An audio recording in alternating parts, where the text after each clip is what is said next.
दुरितानि पराशुव यद्भद्रं तन्नयासुव। मंचासीन आर्य जगत के प्रसिद्ध विद्वान आचार्य प्रमोद जी और इस मंच का बड़ी ही कुशलता से संचालन कर रहे हमारे इस कार्यक्रम के सूत्रधार आयोजक संयोजक जो प्रदेश के पूर्व आर्य समाज के मंत्री रहे यशस्वी, ऐसे हमारे माननीय सम्माननीय मास्टर ज्ञानेंद्र आर्य जी इकला निवासी और हमारे ज्येष्ठ भ्राता ओमेंद्र आर्य जी, हमारे सत्येंद्र आर्य जी, भाई देवेंद्र आर्य जी, आज के यजमान भाई विक्रांत जी, हमारी बेटी वंदना आर्य जी जो महेश जी की सुपुत्री हैं, और हम सभी बहन गीता जी भाटी जी। हमारे बीच में बहुत ही सुंदर वेद पाठ दोनों बेटियों ने किया जो डॉक्टर सुमेधा और डॉक्टर सुकामा की शिष्या हैं, बेटी प्राची आर्या और बेटी साक्षी आर्या। हमारे सभी विशिष्ट अतिथिगण आर्य बंधुओं, नौजवान साथियों, भाई विवेक जी, मैं थोड़ी सी बातें आपके बीच में रखता हूं। लंबे व्याख्यान का समय तो नहीं रहा और माता जी बड़ी संस्कारवान है, इनका आशीर्वाद हमारे ऊपर बना हुआ है। केवल छोटी सी बात मैं आपके बीच में रखना चाहता हूं। अभी मेरे से पूर्व वक्ता ने बहुत सुंदर बातें कही। कहते हैं कि संस्कार क्या है? संस्कारों ही गुणांत राधान मुच्यते।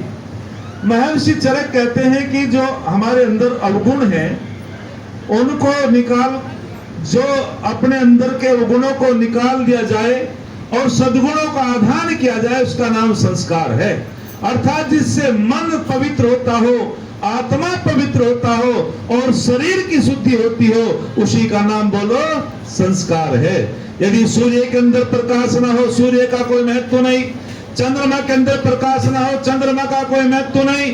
दीपक के अंदर तेल ना हो, दीपक का कोई महत्व नहीं। कुएं के अंदर जल ना हो, कुएं का कोई महत्व नहीं। यदि फूलों के अंदर सुगंधि ना हो, फूलों का कोई महत्व नहीं। यदि मनुष्य के अंदर संस्कार ना हो तो मनुष्य का कोई महत्व नहीं, मनुष्य का कोई महत्व नहीं।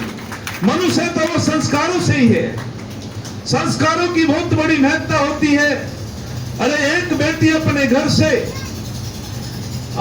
से वो डिग्री कॉलेज में पढ़ती थी और जब वो बेटी अपने घर से तैयार होकर चलती थी तो उसके माता पिता कहते थे, वो मेरी बेटी अब जमाना बहुत खराब है, जरा संभल के चलना। यदि तुझे कुछ हो गया तो हम तो जीवित ही मर जाएंगे।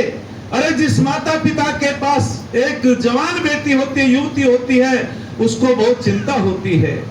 तो वो जब बेटी को बार बार उपदेश देते थे माता पिता, लेकिन वो बेटी संस्कारों से युक्त थी, वो आर्य समाज के सिद्धांतों से युक्त थी, महर्षि स्वामी दयानंद से बहुत प्रभावित थी। तो तीसरे दिन उस बेटी ने कहा, पिताजी, माताजी, आप मुझे बार बार उपदेश देते हो कि बेटी संभल के चलना, यदि तुझे कुछ हो गया, तेरे आचरण में कुछ हो गया तो निश्चित रूप में हम तो जीवित ही समाप्त हो जाएंगे। तो उस बेटी ने कहा था, ये संस्कारों का प्रभाव होता है कि सुनो माताजी, सुनो पिताजी, जब मैं घर से तैयार होके कॉलेज के लिए जाती हूँ, एक आंख में मेरी माँ का चित्र होता है, एक आंख में मेरे बाप का चित्र होता है और मेरे मन मस्तिष्क में स्वामी दयानंद और आर्य समाज के संस्कार होते हैं। मुझे कोई पतित नहीं कर सकता, मेरे आचरण को कोई गिरा नहीं सकता। इसे कहते हैं संस्कार। अरे संस्कारों का बहुत बड़ा महत्व होता है।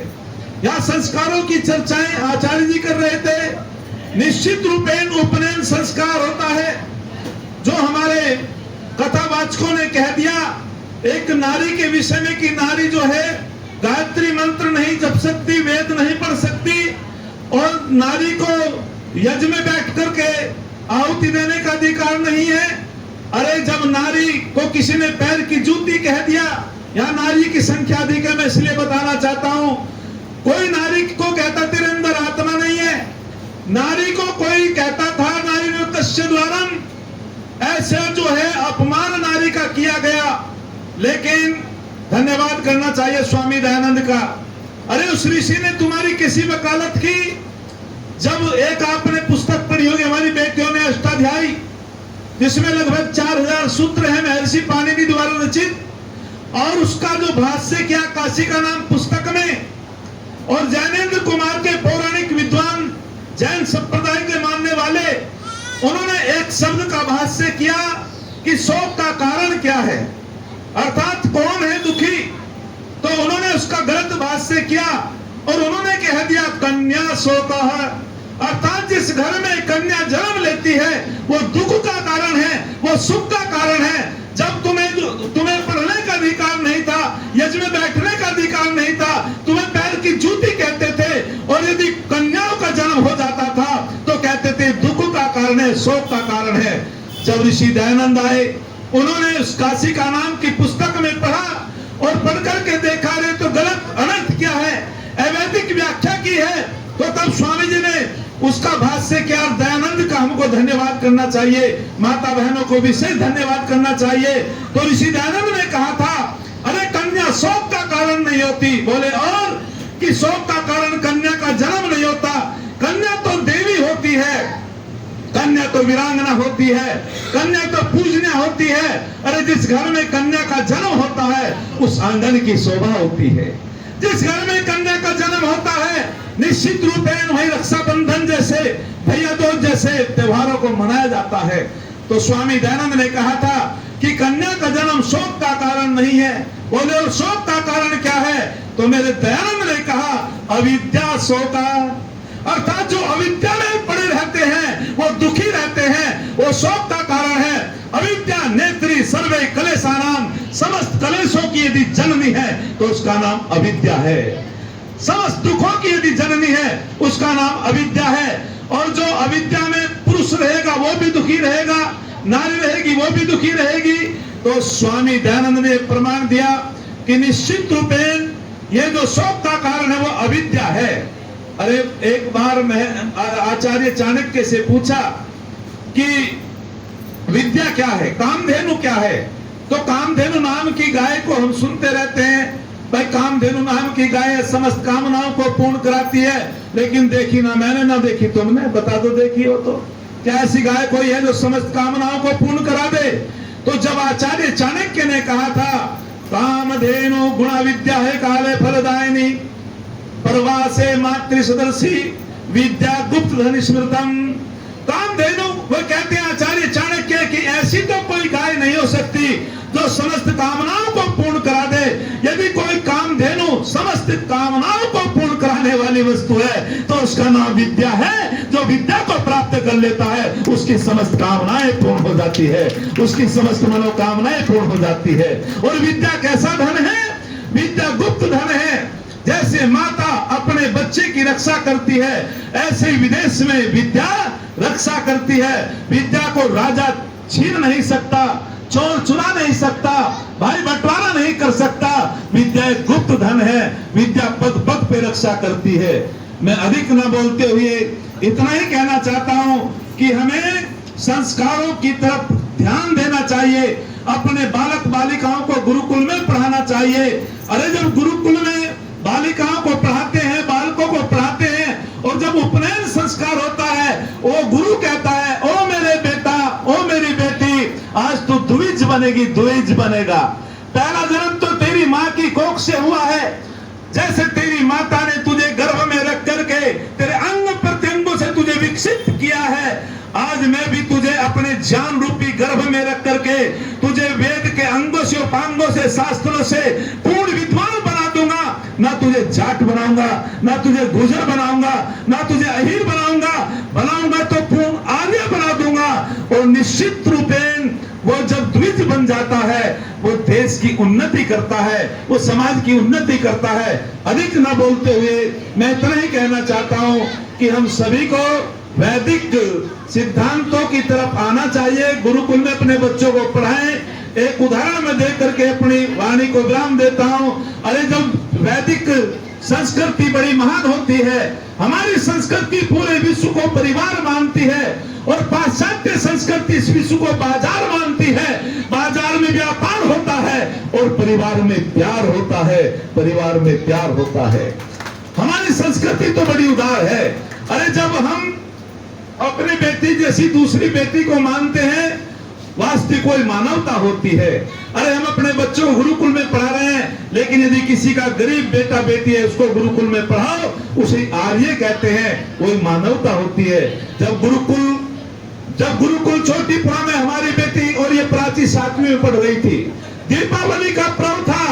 अरे बड़ा दुख होता है, 2 अनाथालय की बेटियां वहां पढ़ती थी, अनाथालय से आई और जब सबके माता पिता मिठाई लेकर के जाते थे, सामान लेकर के जाते थे, और वे दोनों बहनें, साक्षी के नाम याद है, क्या नाम था उनका, वे दोनों बहनें कहती है इनसे कि हमारे तो आपके तो सबके माता पिता आते हैं, लेकिन यदि हमारे माता पिता होते तो वे भी हमारा लाड प्यार करते, हमको मिष्ठान आदि लाते और कहते साक्षी दीदी तेरे तो माता पिता कल आएंगे, लेकिन हमारे माता पिता तो एक्सीडेंट से गुजर गए, हम तो अनाथालय से यहाँ आए हैं।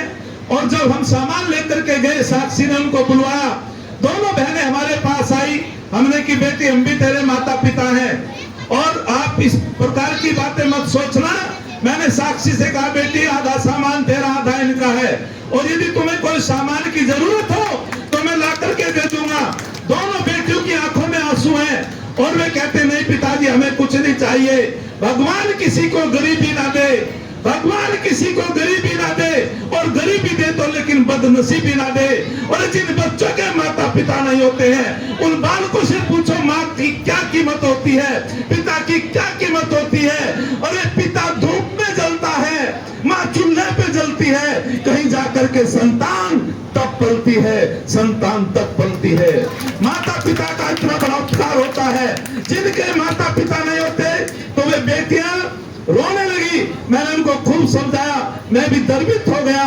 तो मैं इतना कहना चाहता हूं, अरे लोग डूबते हैं अपने आप, समुद्र को दोष देते हैं।